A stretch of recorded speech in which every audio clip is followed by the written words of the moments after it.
Et salut tout le monde, c'est Grégotop, j'espère que vous allez bien. Aujourd'hui, on se retrouve pour une nouvelle vidéo tennis. La saison 2024 approche à grands pas et je me suis dit, à quelques semaines du début de cette nouvelle année, ce serait intéressant de revenir sur l'année 2023 car il s'est quand même passé pas mal de choses.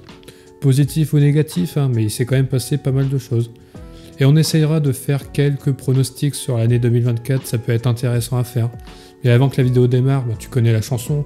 Tu laisses un pouce bleu, tu commentes la vidéo, tu la partages, puis tu t'abonnes. Il y a beaucoup de vidéos qui vont arriver. Alors, en plus c'est gratuit. Alors, attends. Comment la vidéo va se dérouler? C'est très simple. Première partie, on va parler de ce que j'ai apprécié durant cette saison 2023. Il y a quand même eu pas mal de choses intéressantes. Deuxième partie de la vidéo, on va parler des choses que j'ai pas vraiment aimé durant cette saison, et il y en a eu aussi pas mal. Puis troisième partie de la vidéo, on va discuter, on va faire des pronostics sur l'année 2024. Il y a quand même pas mal de choses à dire. Allez, c'est parti. Premièrement, ce que j'ai apprécié durant cette saison, ce sont les affrontements entre Carlos Alcaraz et Novak Djokovic. On a eu le droit à des matchs de folie, avec des scénarios de dingue, des points fous. Ils se sont affrontés 4 fois en 2023. La première, c'était à Roland-Garros, en demi-finale. C'était un match intéressant, mais qui a été très vite écourté à cause des crampes de Carlos Alcaraz. Ensuite, on a eu peut-être le match de l'année, à Wimbledon, en finale, dans le jardin de Djokovic. Un match en 5-7, incroyable. Même si le premier set n'est pas foufou, on va pas se mentir.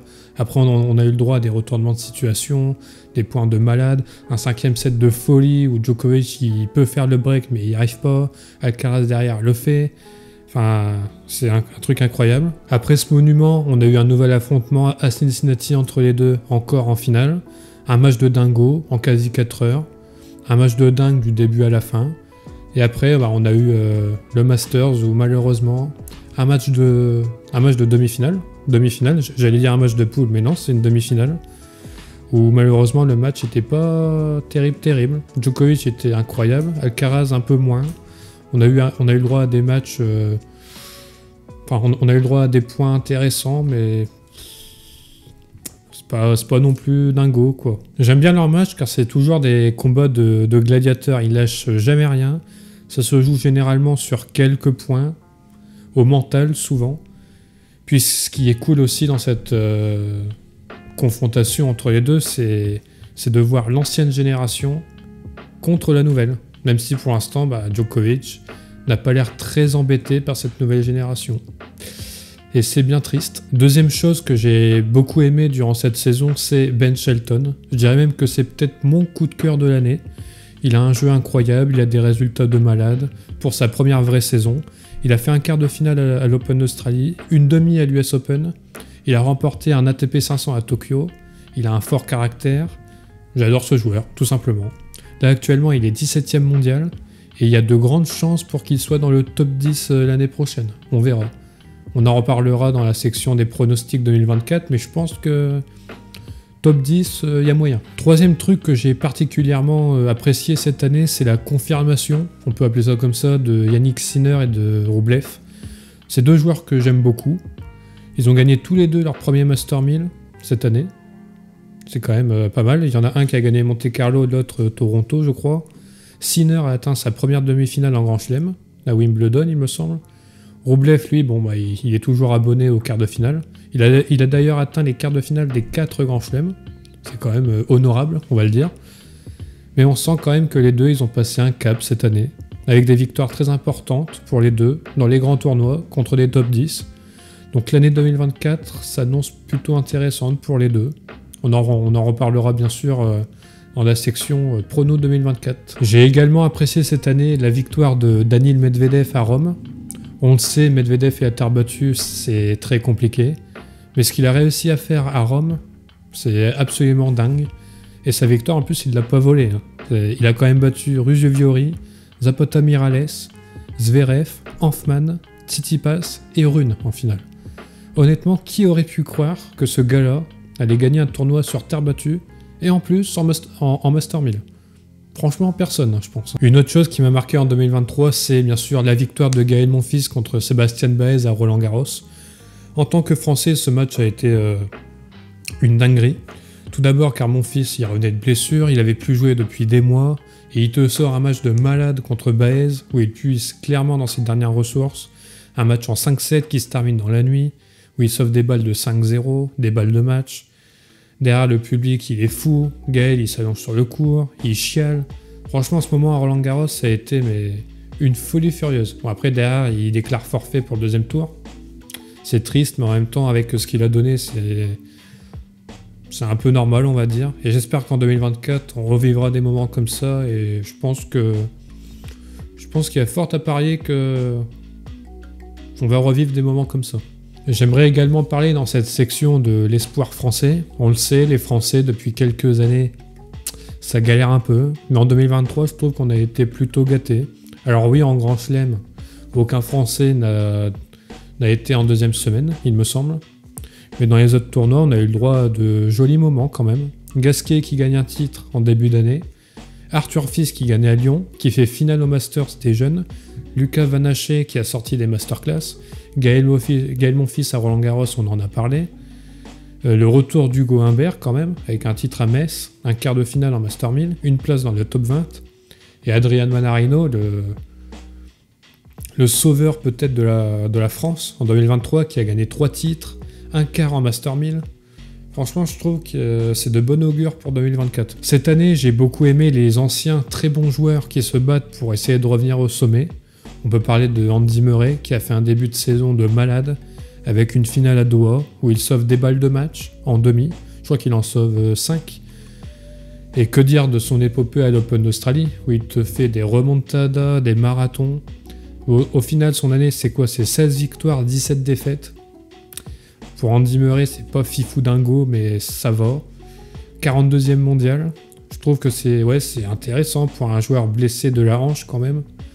C'est plutôt pas mal, voilà, on va le dire. Même si je pense qu'il aurait espéré mieux, hein, forcément, un joueur comme Andy Murray, forcément. Mais je trouve que il y a du mieux, on va dire. On peut aussi parler de Stan Wawrinka. 27 victoires, 23 défaites. Plutôt intéressant aussi. Une finale à Umag, assez serrée malheureusement, où il aurait pu gagner, mais il a perdu. Voilà, 49e mondial, donc bon, il se maintient, mais je pense qu'il aurait aussi espéré mieux. En plus, là, en fin d'année, il s'est blessé. Est-ce qu'en 2024, il va bien revenir? On verra bien. On peut aussi parler de Dominic Thiem, hein, qui essaye de revenir depuis sa blessure au poignet, mais qui a beaucoup de mal, malheureusement. 19 victoires, 24 défaites. Pas terrible. Une finale chez lui, à Kitzbühel, où il se fait malheureusement démonter. Il n'y a pas d'autre mot.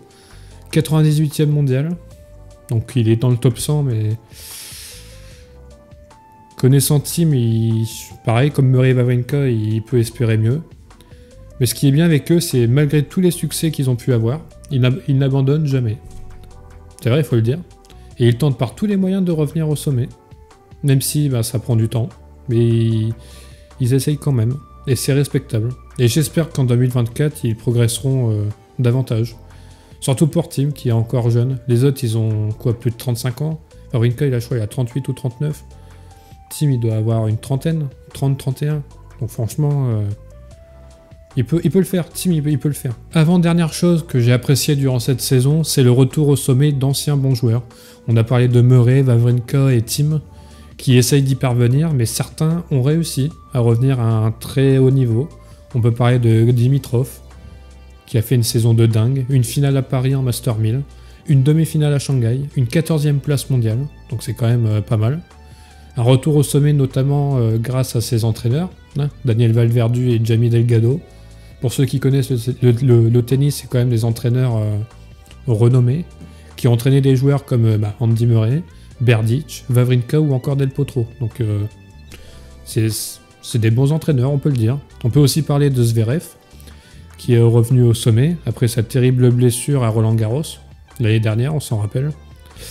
En 2023, il a atteint la demi-finale à Roland-Garros, 3e année d'affilée qu'il le fait.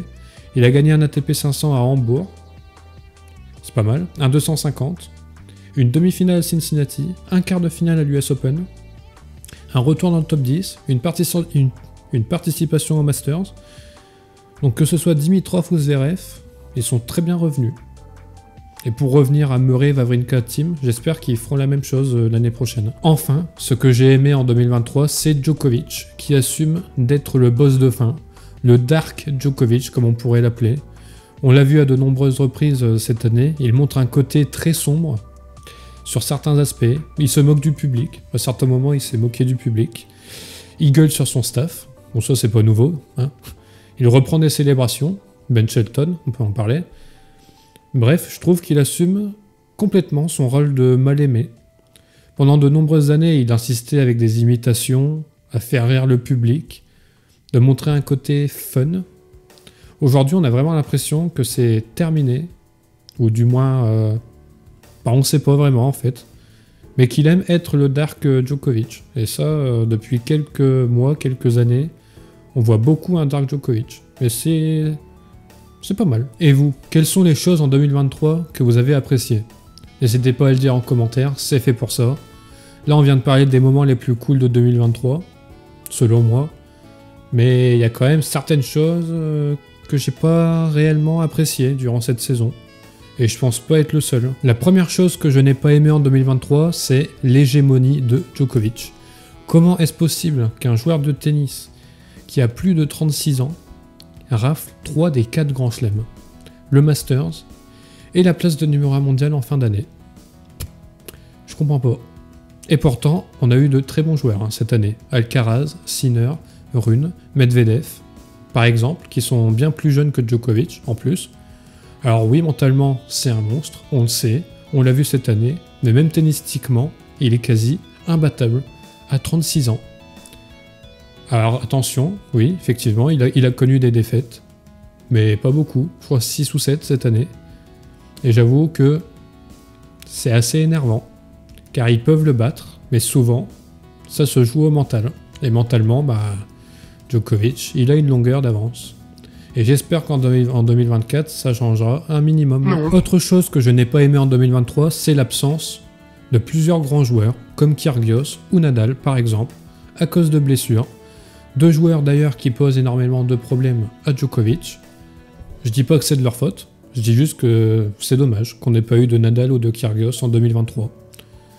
On aurait certainement eu de très beaux matchs entre Nadal et Djokovic, ou même avec Kyrgios. On aurait eu de très beaux matchs.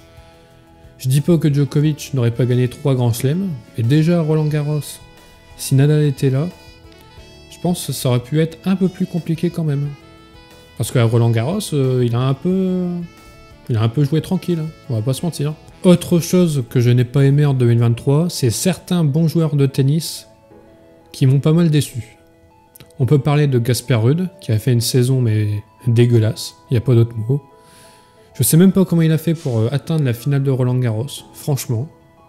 Bon, il l'a atteint quand même, bravo. Mais c'est surprenant, on va dire. Tsitsipas aussi, qui m'a énormément déçu. Je trouve qu'il a pas fait grand chose, même si en début d'année il a fait une finale à l'Open d'Australie, effectivement. Mais à part ça, pas grand chose. Félix Auger-Aliassime, qui à part son titre inespéré à Bâle, c'est une saison décevante. On peut citer Holger Rune, qui n'a pas eu énormément de bons résultats, même si en fin d'année il est bien revenu, c'est vrai. Taylor Fritz aussi, avec l'année qu'il a fait l'année dernière, on aurait pu espérer un peu mieux.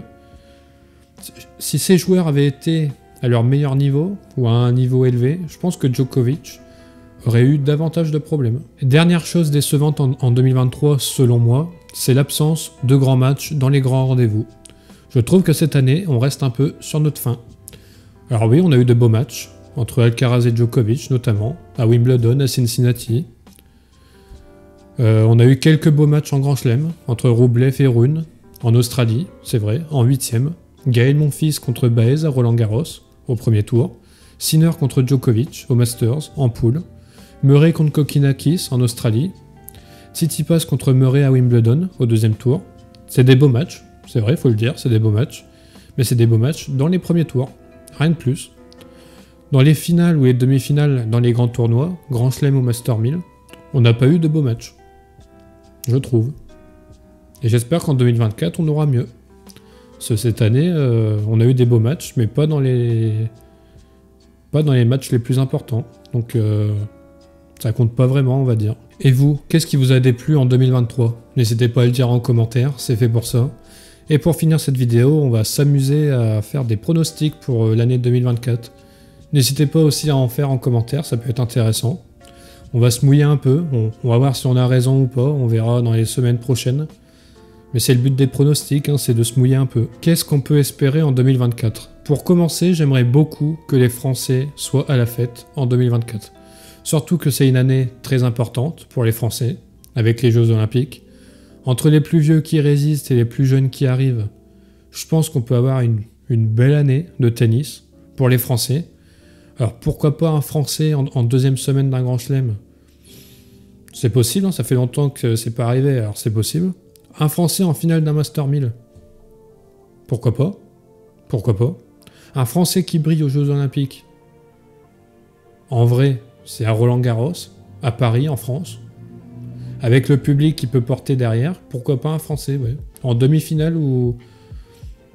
Déjà un quart de finale, ce serait bien. Une demi-finale, ce serait incroyable. Et une finale, là, ce serait inespéré. Donc franchement, tout est possible. Avec les Arthur Fils, les Van Haché, Monfils, Manarino, Humbert, et j'en passe. Franchement, il y a moyen. On peut également espérer un retour au plus haut niveau pour Nadal. On le sait, il revient à Brisbane, sur dur. On sait que ça va être compliqué en Australie pour lui. Même si les entraînements qu'on peut voir de lui sur Twitter, Insta, contre Debru et Arthur Fils, où il bouge très bien. Mais ça peut être compliqué pour lui, je pense, en Australie. On verra. On verra. Si ça se trouve, il va enchaîner Brisbane Open Australie 2 victoires, on sait pas. 2 titres, peut-être. Mais je pense que sur terre battue, il peut faire quelque chose. Pourquoi pas même un doublé Roland-Garros Jeux Olympiques. Peut-être, hein. Ce serait incroyable. On peut aussi faire des pronostics sur Novak Djokovic. Peut-il faire le Grand Chelem calendaire? Peut-il gagner les Jeux Olympiques? Le dernier grand titre qui lui manque. Sur terre battue, en 2-7, gagnant à Roland-Garros. Franchement, attention à lui. Imaginez une finale Djokovic-Nadal aux Jeux Olympiques, à Roland-Garros. Ce serait complètement fou. Après, s'il fallait se mouiller un peu, je pense que l'année 2024, pour lui, elle peut être plus compliquée que 2023. Contrairement à ce que certains pensent. Je pense qu'il va gagner des titres, mais probablement moins que l'année... que 2023, je pense. Quid de Alcaraz? Va-t-il récupérer sa place de numéro 1 mondial? Va-t-il gagner un ou plusieurs grands chelems?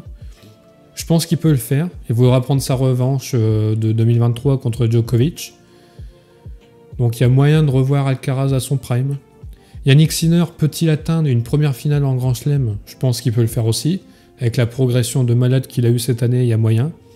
Rublev peut-il briser son plafond de verre des quarts de finale en Grand Chelem? Pareil, il peut le faire aussi, avec la belle progression qu'il a eue. S'il fallait se mouiller un peu, je dirais qu'à Roland-Garros, c'est peut-être le meilleur tournoi où il peut le faire. Je pense. Zverev. Est-ce que Zverev peut enfin gagner un Grand Chelem? Depuis 2017, on dit oui, Zverev, il peut le faire, il peut le faire. Théoriquement, il le peut. Il le peut. Avec les grands joueurs qu'il y a, les jeunes, ça peut être compliqué pour lui. Donc pour moi, je dirais, s'il fallait se mouiller, non, je pense pas. Une demi-finale, oui, clairement, comme en 2023 à Roland-Garros. Peut-être une victoire au JO, peut-être faire un doublé aux Jeux Olympiques, mais pas plus. Est-ce que Tim va revenir au plus haut niveau? Il peut aussi, mais il faut qu'il retrouve de la confiance. Mais il le peut parce que c'est quelqu'un qui bosse très dur. Peut-être une finale dans un grand tournoi, peut-être une finale à Madrid par exemple. Ce Madrid, il aime bien. Donc pourquoi pas. Andy Murray et Wawrinka, est-ce qu'ils peuvent gagner un dernier titre? C'est pareil, c'est compliqué avec eux. C'est de très grands joueurs, c'est des légendes, mais est-ce qu'ils peuvent gagner? Je sais pas. En 2023, ils ont eu des occasions. Donc pourquoi pas. Ben Shelton. Est-ce que Ben Shelton peut faire une année encore meilleure que 2023? Là, je pense que la réponse, elle est oui, clairement. Est-ce qu'on aura le droit à des surprises? Je pense que oui, notamment car, on le sait, hein, il est capable de tout avec son style de jeu. Peut-être une finale en Master 1000, peut-être même une victoire en Master 1000, pourquoi pas. Et une place dans le top 10, c'est quasi certain, je pense. Hein. Je crois que j'ai dit qu'il était 17ème, je crois. Donc oui, 17ème. Après, attention, il a quand même beaucoup de points à défendre. Mais oui, je pense qu'il peut le faire. S'il fallait se mouiller un peu, je dirais... Alors attention, hein. C'est des pronostics, donc ça peut être n'importe quoi. C'est le principe des pronostics. Je dirais que l'Open d'Australie sera remporté par Djokovic. Bon. Je me mouille pas trop, mais pourquoi pas. Hein. En finale, je dirais contre Yannick Sinner. Je pense que Yannick Sinner, avec la fin d'année qu'il a pu faire, je pense, Djokovic-Sinner à l'Open d'Australie avec une victoire de Djokovic. Oui. Roland Garros. Alors Roland Garros, qui peut gagner Roland Garros? Je dirais victoire de Nadal. Oui. Victoire de Nadal contre Alcaraz. Voilà, je tente. On tente. Hein, voilà.